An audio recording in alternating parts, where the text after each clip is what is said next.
Bonjour, dans cette vidéo, on va parler de la transformation représentée par des étirements. On va utiliser étirements très généralement pour représenter des allongements et des compressions. Un étirement va changer la forme d'une relation tout en préservant son orientation. Alors, il n'y a pas de rotation de la forme, c'est juste, ça devient plus petit ou plus grand essentiellement.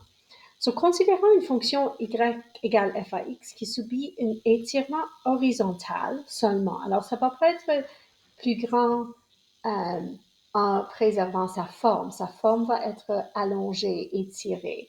Mais c'est un étirement horizontal, alors ça va affecter la valeur de x par un facteur de 3 par rapport à l'axe des y. Tous les étirements horizontaux et verticaux qu'on va faire, on ne va pas faire des étirements diagonaux et ça va toujours être par rapport à l'axe des X ou l'axe des Y. On va parler un peu plus loin dans cette leçon pourquoi c'est important d'être clair l'axe d'étirement. Mais on subit un étirement horizontal, alors ça va changer la valeur de X de chaque point par rapport à l'axe des Y et on veut l'équation de l'image. Si c'est un étirement horizontal par un facteur de 3, essentiellement, ce que je veux dire, c'est que pour le point XY, la valeur de X est multipliée par 3. Ça devient le point 3X, Y. Aucun changement sur la valeur de Y. Alors, de manière verticale, la taille de la relation ne va pas changer, mais horizontalement, ça va être allongé par un facteur de 3.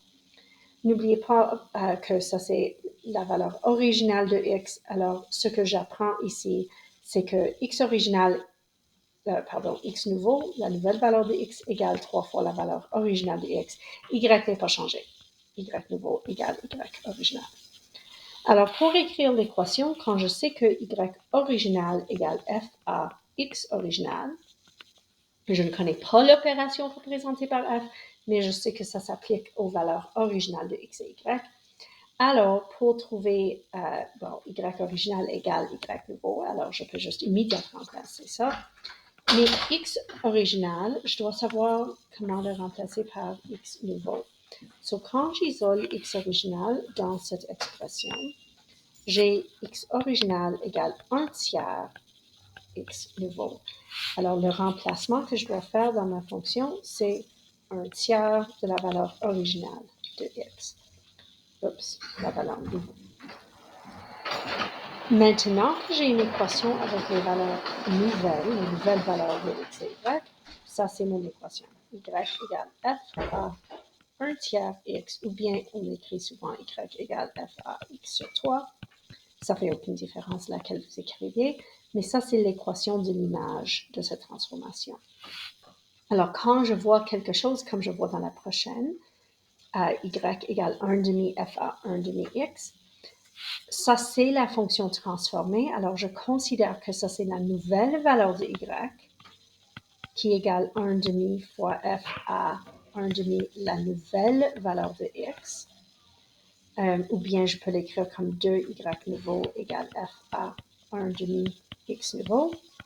Ça me dit que 2 fois la nouvelle valeur de y égale la valeur originale de y, ou bien yn égale 1 demi y original. Et que 1 demi x nouveau égale x original ou bien xn égale 2 fois la valeur originale de x. Ça me donne la règle de correspondance que x, y devient le point 2x 1 demi y. Alors, pour les coordonnées de chaque point, je vais appliquer cette règle. Alors, si j'ai les coordonnées moins 4, 16, ça devient le point moins 8, 8. Moins 8, 8, moins 8, 8 est ici. Je fais attention à l'échelle parce que c'est différent sur l'axe vertical et l'axe horizontal. J'ai le point moins 2, 4. 2, 4, ça c'est vrai. J'ai le point 2, moins 4. Et j'ai le point 6, 0 à déterminer. Pour chacune, j'applique la règle de correspondance. Moins 2 fois 2, c'est moins 4. 4 fois 1 demi, c'est 2. 2 fois 2, c'est 4. 4 fois 1 demi. Oups, ça c'est supposé d'être moins 4. Moins 4 fois 1 demi, c'est moins 2. Et 6 fois 2, c'est 12. 0 fois 1 demi, c'est toujours 0. Alors, on a le point moins 8, 8, j'avais déjà mis, moins 4, 2. So, moins 4, 2. La forme a changé, mais je dois toujours relier ces points dans le bon ordre. Le point 2 moins 4 est devenu 4 moins 2. Alors, on a 4 moins 2 qui est ici. Encore une fois, je relis dans l'ordre donné. Et enfin, 12, 0. Oh, je n'ai pas laissé exactement assez d'espace, mais c'est à peu près ici.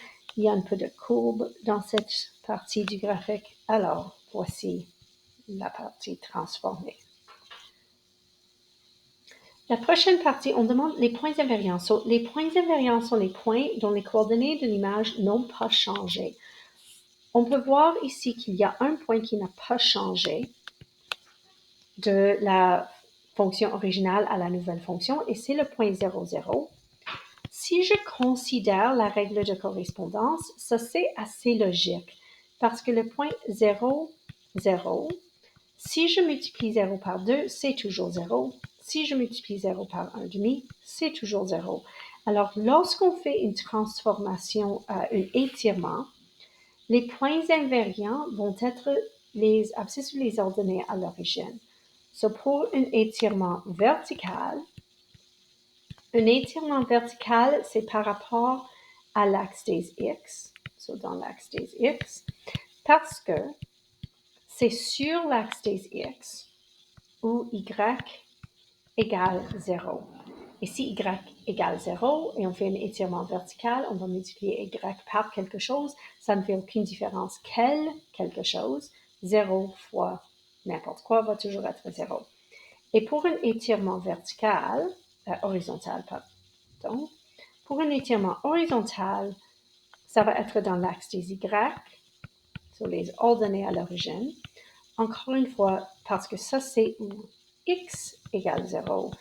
Et un étirement horizontal, c'est une multiplication de x par quelque chose. Alors 0 multiplié par n'importe quoi, toujours 0, donc c'est un point invariant. Dans l'exemple précédent, parce que j'avais fait un étirement vertical et horizontal, il fallait que x et y soient tous les deux égales à 0.